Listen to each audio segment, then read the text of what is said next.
Je vais détériorer chaque aspect de mon installation jusqu'à ce qu'elle soit la pire au monde. Voici une belle installation 5 étoiles avec un bel écran diode électroluminescente organique, un bon PC, une chaise confortable, le tout à un prix raisonnable. Mais à quoi ressemble une installation 3 étoiles, 1 étoile ou même 0 étoile avec seulement $1? Pied de bureau.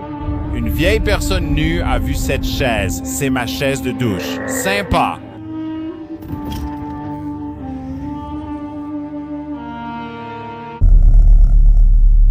L'ultra large diode électroluminescente organique était trop bien, alors je l'ai échangé contre cet écran 144 Hz qui repose sur le bureau, ce qui fera mal au cou, 3 étoiles. Le joli clavier sans fil Keychron est remplacé par un clavier Amazon basique. Aucune marque. Ça fait un bruit un peu cheap, ça a l'air correct mais ça ne fait pas le bruit de toc, je ne le déteste pas pour autant. Cette chaise a une histoire marrante. Il y a un ordinateur intégré dedans, tu le vois? Tu ne devrais pas le voir car il est invisible. C'est une configuration à double PC. Je dois encore l'enlever. La chaise reste correcte mais perd en ergonomie. Pas de PC dedans. Il manque les accoudoirs et la souris ultra légère sans fil. Elle est bien. C'est une bonne souris, donc je dois aussi la rétrograder à cette souris filaire de 2016. Je ne me moque pas si tu en as une similaire. C'est juste que personnellement, je ne la choisirais pas actuellement. Maintenant, pour le PC, il va être remplacé par un PC un peu plus puissant, mais avec un moins bon rapport qualité-prix. Tu vois, c'est ce que tous les geeks calculent. Celui-ci faisait 125 FPS en 4K sur Minecraft pour environ $600. C'est fou. C'est un hôtel 5 étoiles à environ $600. Un excellent rapport qualité-prix pour ce niveau de prestation. Mais cet autre fait 194 FPS en 4K sur Minecraft, mais il coûte genre $2000. C'est notre configuration 3 étoiles, correcte mais pas optimale. Ça pourrait être pire. Tu veux faire pire que ça rien qu'en l'achetant. Tu dois devenir sérieux. Pour une vraie expérience 1 étoile, il faut aller chercher ce que quelqu'un d'autre a préparé pour toi, pas l'acheter neuf. La chaise est top à 15 €, merci beaucoup. J'ai échangé ce bureau sans marque contre l'autre, il est super bien. Aucun nom. Mais il a un passé, mon pote. C'en est un. Abandonné dans une maison louée après une utilisation apparemment agressive. La seule chose qu'il a pour lui, c'est qu'il est un peu... Solide, tout simplement. Je plaisante. 1 étoile maintenant. 144 Hz sur n'importe quel écran, c'est trop bien pour nous. Trouvé sur Facebook Marketplace. Un Hewlett-Packard à 70 Hz, une vraie... Dans notre cas, l'or est vraiment la recette spéciale de grand-mère. C'est de ça que je parle, une vraie trouvaille. C'est chez ta grand-mère, mec, tu sais qu'elle assure. Tu peux l'overclocker à 70 Hz. À un autre vide-grenier, j'ai trouvé ça, encore scellé dans son emballage d'origine. Oh, tu vois ce type? La souris Dell. Y a rien de tel que ça. Oh, ça fait... Oh, c'est vif. Cette chaise. Et elle est un peu plus moche, non? Ouais. Elle roule. Mec, je dois m'asseoir dedans, non? Heureusement, elle est restée longtemps sous la pluie. Un jour, je veux dire, d'accord.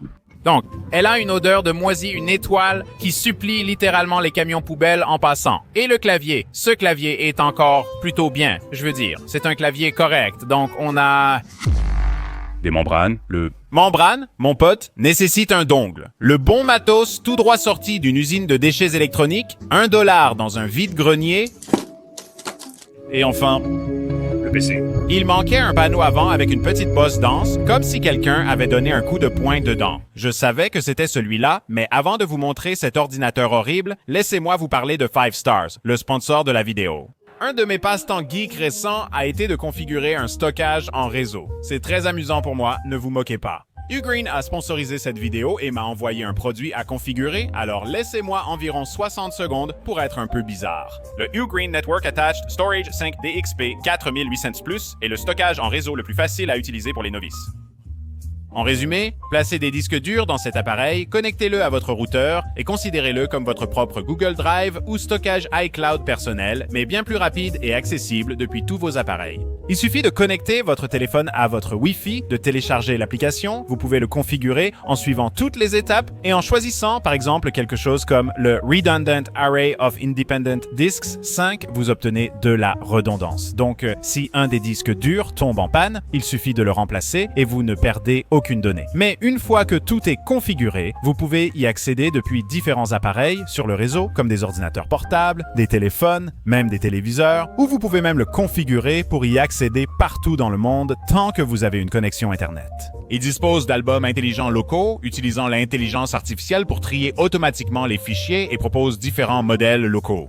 L'intelligence artificielle fait beaucoup de choses stupides, mais trier et classer des choses, c'est un des cas d'utilisation qui n'est pas agaçant. Si vous débutez avec la configuration d'un stockage en réseau, c'est un bon point de départ.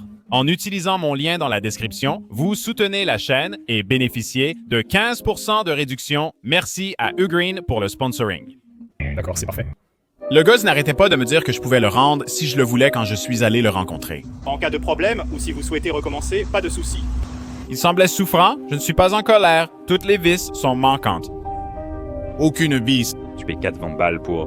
Normalement, dans cette situation, tu sais, c'est Facebook Marketplace. Tu montres. La couverture manque, tu as dit à l'avant, et tu dis « Oh, je n'ai qu'un tiers de la somme que tu voulais. Qu'est-ce que ce gars a fait à son ordinateur? » Mais à la place, je lui ai payé cher, bébé. Ouais. Le pire rapport qualité-prix possible.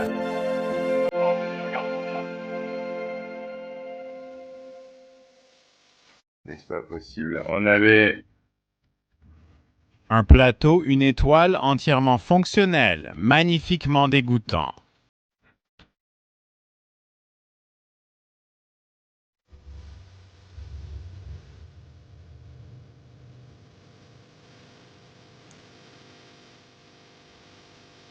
Mais je savais qu'avec un peu de chance, et si je me donnais à fond, je pourrais atteindre Et accomplir. une configuration 0 étoile.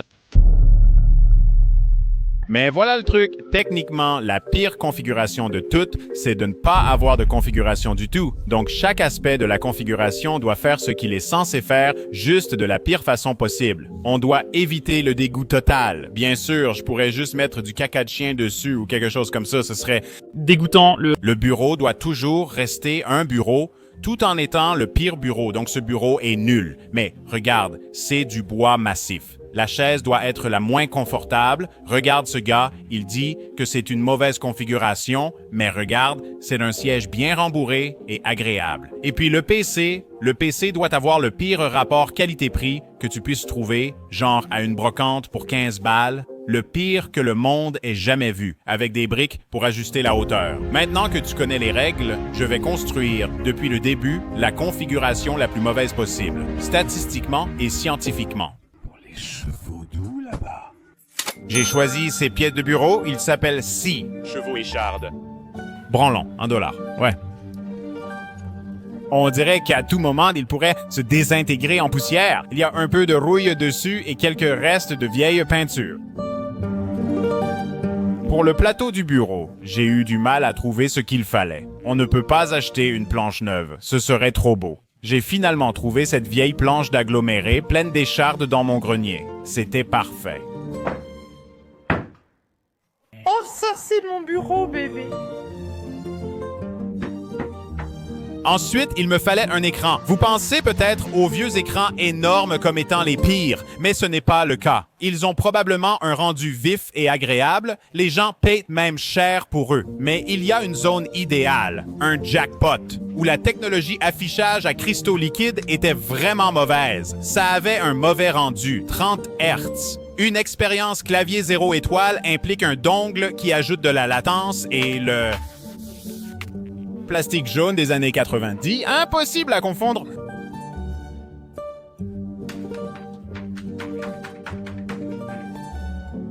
Une souris 0 étoile n'a pas de molette de défilement. Petite boule, 87 mètres de latence poids d'une personne à charge.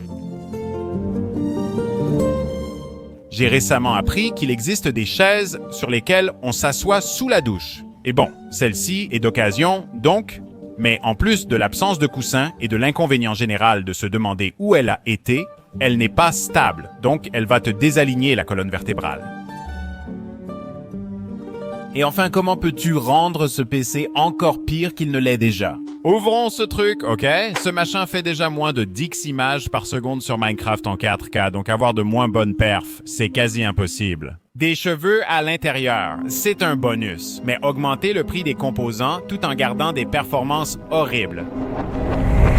Ça, c'est faisable. C'est là qu'on va connecter la carte graphique grand public la plus puissante du monde, puis brancher cette extrémité à l'endroit où était le Wi-Fi. Oh là là, ça rentre! PCI X1 version 3.0, le pire goulot d'étranglement que le monde ait jamais connu.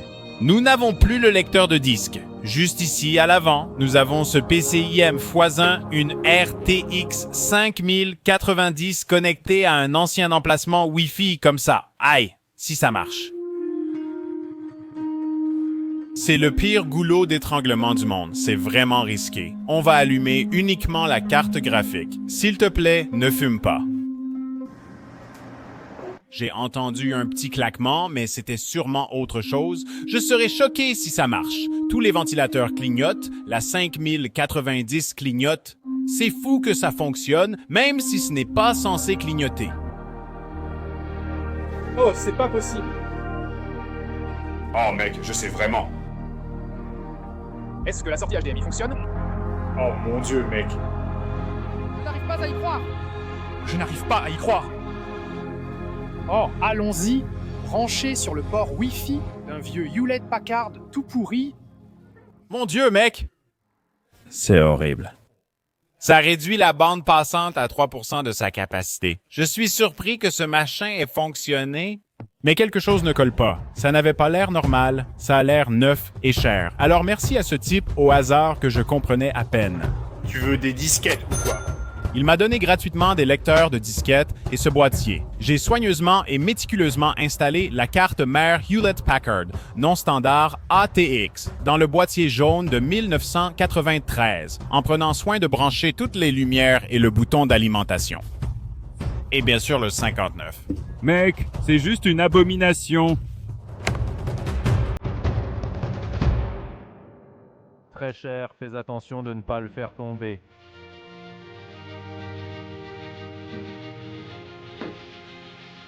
Le gel, c'est incroyable. Ah, ça fait du bruit. Les lumières se sont allumées. Vert? Est-ce que c'est devenu vert? Allez, allez bébé, on y va bordel. On y va, bordel. La pire installation du monde. Du monde. Tu sais. C'est tellement gentil. Oh mec, you! Je ne sais pas pourquoi, mais... Encore un peu de velours. Beaucoup de gens qui me laissent là-dessus. Comme fini. Et toi? Alors, un pas de plus vers Sub-Zero. Je reviens avec Sub-Zero. DB202, PCIMX 16.5.0 à 3.0 X1, ça change la vie, mon pote. C'est la pire installation que le monde ait jamais vue. Je vais jouer à Minecraft maintenant.